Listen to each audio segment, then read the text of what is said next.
Um, so this past weekend, as many of you know, was Easter weekend. It was. It's Easter weekend, and I, as kind of a tradition in our family, um, went to church. Okay. And yeah, and I'm not I wouldn't call myself Christian per se, that I am a spiritual person, but nonetheless, my family have a lot of preachers in my family. I was born Baptist, raised in the church, Easter speech, Sunday school, the whole nine. Okay.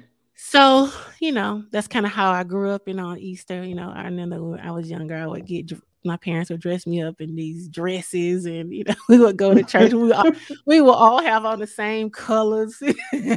Oh. We all have same. On my dad, we have same colors, and we first would go take pictures. This was every year. Yeah, we Oh. take Okay. pictures. I kind of share some of them on Facebook. I still got Yeah, some. I've seen them, but I didn't Yeah, realize that was Easter time. yeah, Okay, that was that's Easter. that's All what's of those up. pictures are Easter when you see us with all the same colors on. It's Easter. Yeah. Yeah. Oh, okay. Got Yeah. you. So we would go there, and then we go to church.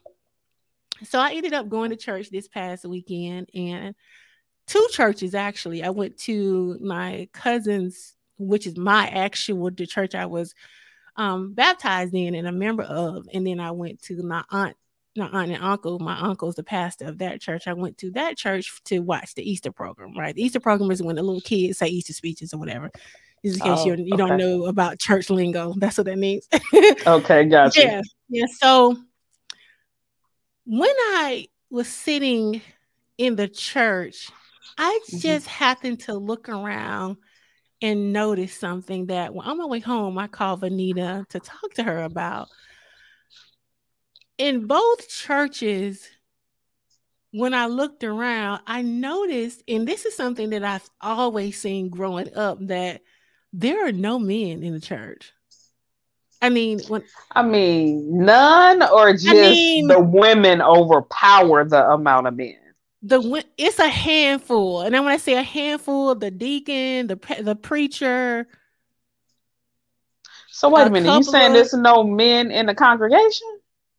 not like that. I mean, it's sprinkles of men here and there, but not like the women and the children. And I remember seeing this was always has been the situation growing up. I always would see women, and I know many of these women, particularly growing up, they were married. They had husbands, but I hardly ever seen their husband at church. Like ever. I mean, maybe Easter, church anniversary, something big like that, maybe, but I never really have seen men at church. And it just made me ponder the question, do men really have a relationship with God like that? And I asked Vanita, do you ever hear men really talking about God in that way? And so we decided to talk about this on the podcast. Um, Well, we somewhat asked that question in one of the men's panels. what did they say again? So the question was, hold on, let me see which one it was, because it we I still got all our questions sitting here. Okay. But okay, so the question was, when you go through something, do you ask God for help? Do you believe God answers? And most of the men said no, they did not ask God. They feel like they have to do it themselves. Mhm. And because they're not asking, I mean, the second part of the question, of course, it's no answer because they're not really asking. They feel like even if you had a conversation, quote unquote, with God, that you have to do it in order for it to happen. Is how and guys, everybody that hears me that was on the panel or listened to it that day, if I'm misquoting you, please let us know. But that was the gist of what I got from what their response was to that question. All of the men collectively that was on the panel that day. It's very interesting because on another panel we had, I think it was a panel with Dominique and Tarek. think it was Dominique and Tarek, where we asked, should women deal men up? Should we help them, give them encouragement? And then at that panel. Yes, I do. And they were like, yeah, women, we should. I remember that. Remember that? Yes, I do. I really, truly believe this is the disconnect between many Black men and really evolving and growing and reaching their fullest potential. I think the disconnect is their disconnect with the spiritual foundation of their life. I agree with that. I totally agree with that. But I understand where they're coming from. Yeah. I definitely understand where they're coming from. I, as Kanika said, she was raised in church. I wasn't raised in church. And my experience early on with God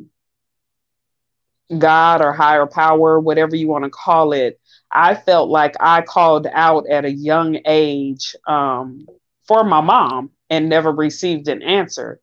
So from that point on, for me, it was God, a higher power. Like, what are you talking about? Like, that's hogwash. Like, that's bull.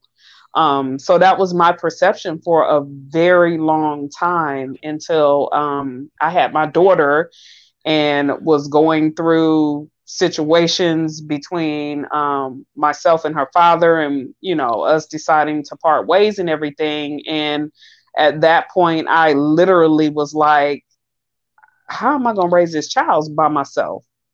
And I remember Kanika and one of our other girlfriends telling me, you got to trust in God. You have to trust in the unseen at this point. And God will make sure that you get through. And of course, at that time, I was still like, nigga, whatever. Y'all talking bullshit. Like, I'm in real life. I need to be able to take care of this whole child on top of myself. I don't know how I'm going to do that. At the time, it wasn't like I was making a whole lot of money. At least my perception was I wasn't making a whole lot of money in order to take care of her and myself. And they were pretty much like, you're going to have to step out on faith. Yes. And in that, you will start seeing and having your own personal experiences of God. And so at that point, I did, step out on faith in it. But in the moment of making the decision, that wasn't my thought. I just knew that how we were going was not healthy for myself or my child or for her father. Yeah. So I perceived I didn't have any other option.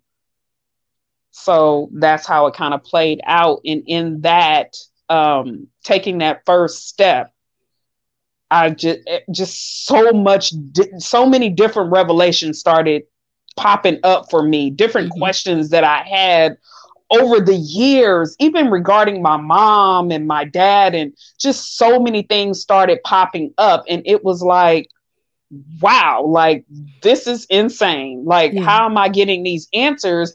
And even being able to verify the answers that God was showing me at the time with the individuals, with my mom and, my other family members and all that. I was like, there, without a shadow of a doubt, it's something higher than us up there. I don't know what it is or what's going on, but definitely there's something higher than us that's going on. And, even me stepping out, like I said, on faith at that time and not perceiving that was so, one of the biggest things that our girlfriend had told us that she was saying God had told her to let me know was, you will never financially be in a hardship anymore. And I promise y'all, to this day, it has been 14 years later. Yeah. 14 years later, I have never, ever had an issue financial wise. My finances have increased tremendously. Yeah. So it's definitely truth to it. Although, like I said at the beginning, I didn't believe it. So I felt like it was a bunch of nonsense. And I think that's the problem. That's the problem with a lot of Black men, they don't really believe it's so. Because if you think about it, Mm-hmm. in the Black community, particularly when you're growing up, because most of us were introduced to church by our moms, by our grandmothers, Black pastors were usually men, right? And it was Mm-hmm. Okay. always, you will always hear stuff. And even to this day, you would hear stuff that they, kind of scandals they've caught up in, or, things, Mm-hmm. money things, or whatever the situation may be. Yeah. And I think a lot of it has to do with Black men associating God with church and pastors and preachers, which they don't trust, right? And I can see that. Yeah, Very much so. If you're looking at it in society's eyes, in just regular eyes yeah, looking, yes, I wouldn't either.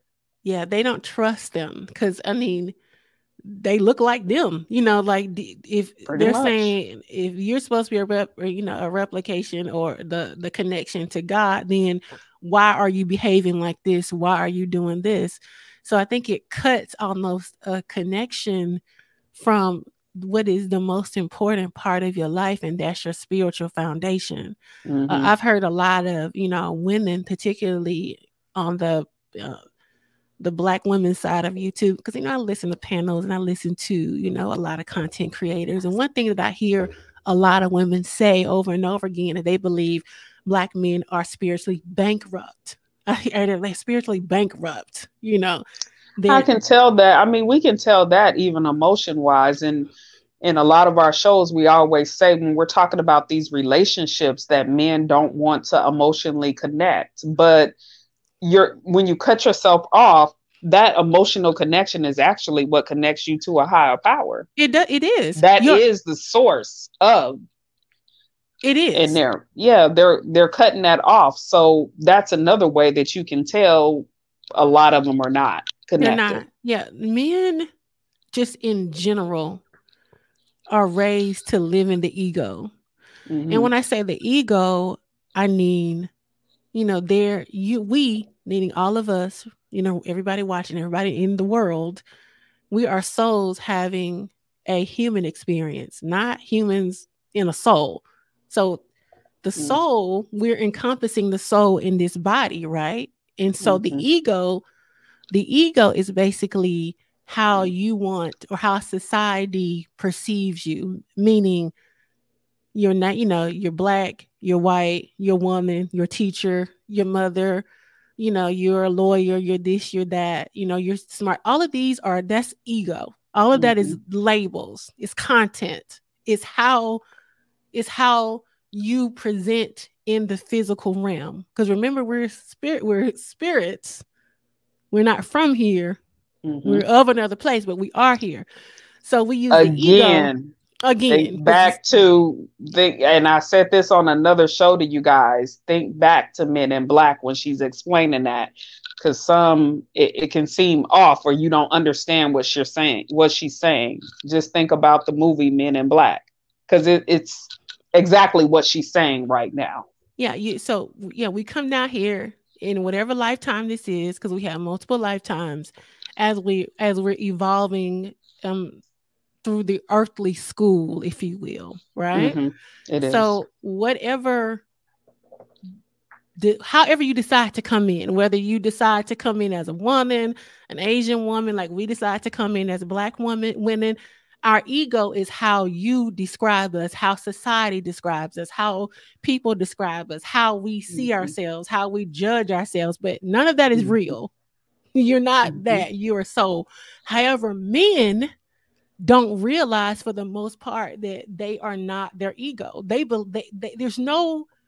With men, there is no connection between their real spirit self and the ego self. They think they are their ego, which is why they spend so much time trying to control other people, particularly us women. Because in order for the ego to thrive, it believes it needs power, power, control, all of that. That's why you see men will get upset and pull out a gun if someone steps on their shoe, because the ego is telling them, the mind is telling them, hey, he disrespected you. He stepped on your shoes when in actuality, it was just really probably a mistake. But because they have no sense of awareness of their ego talking to them, they'll make a decision. This is why you see a lot of men, you like, why would you make a decision like that?